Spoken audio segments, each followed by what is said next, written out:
I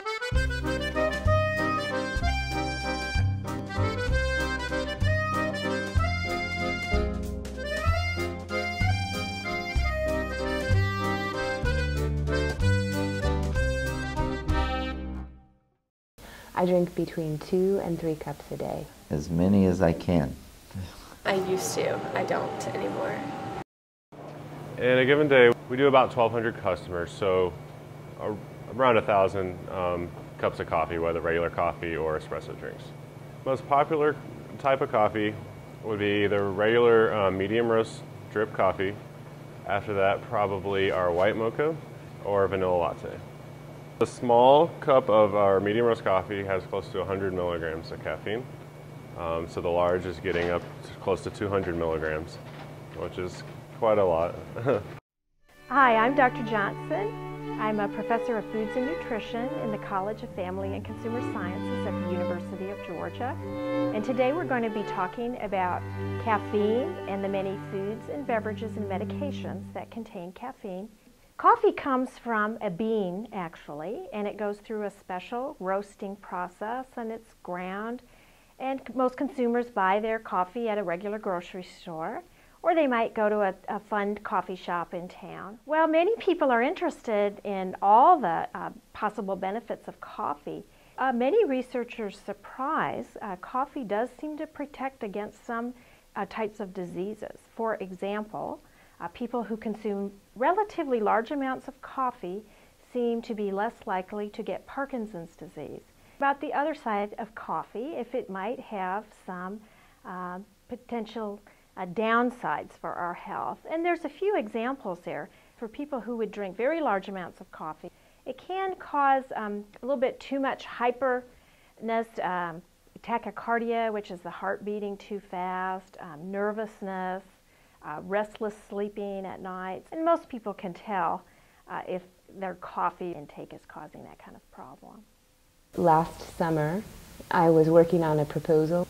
I had probably 3 cups of coffee that night, and then I finished around 4 in the morning, and as I was laying in my bed trying to go to sleep, I wasn't able to. There was a definite sensitivity. So I was just drinking a cold beverage, coffee beverage, and just pretty quickly I would just get like a headache, and it would last all day, and I would just have a headache and feel sick. So I don't drink it anymore. Well, some people are concerned that they might have a coffee sensitivity. And then there's just the individual sensitivity. We do vary in our genetics of how our body handles caffeine. And so that can account for some of the differences among people.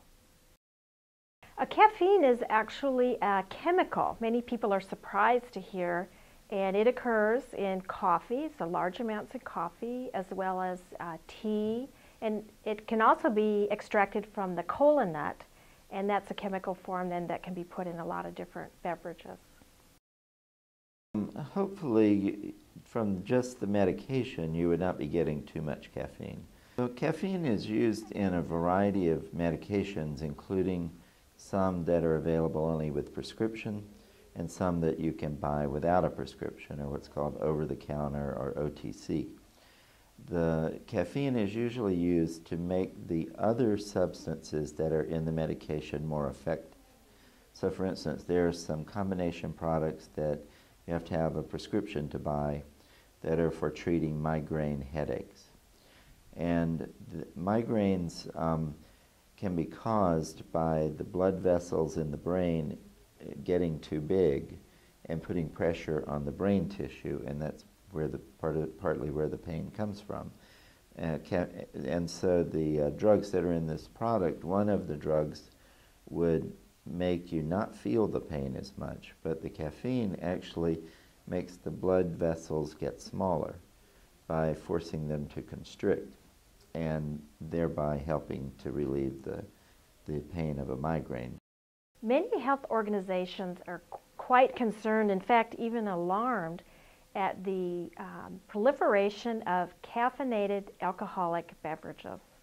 Now it sounds kind of funny at first to be taking a beverage that has caffeine, which is a stimulant, and alcohol, which is not a stimulant. That's a relaxant. But the problem is when these two chemicals are combined, caffeine and alcohol, many health officials are concerned that people consuming these beverages lose their awareness of how intoxicated they're becoming.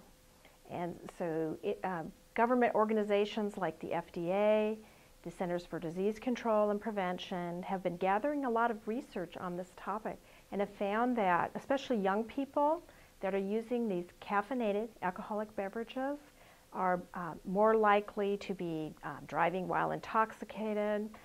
There's more violence, more sexual assaults in people who have been using these products. So it really is an area of concern.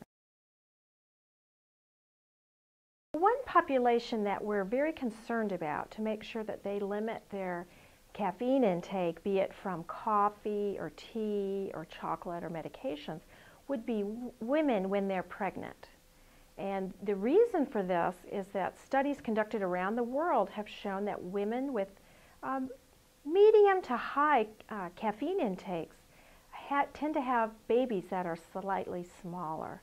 So when I found out I was pregnant, for me, what it was really just switching over to decaffeinated coffee and again using more milk.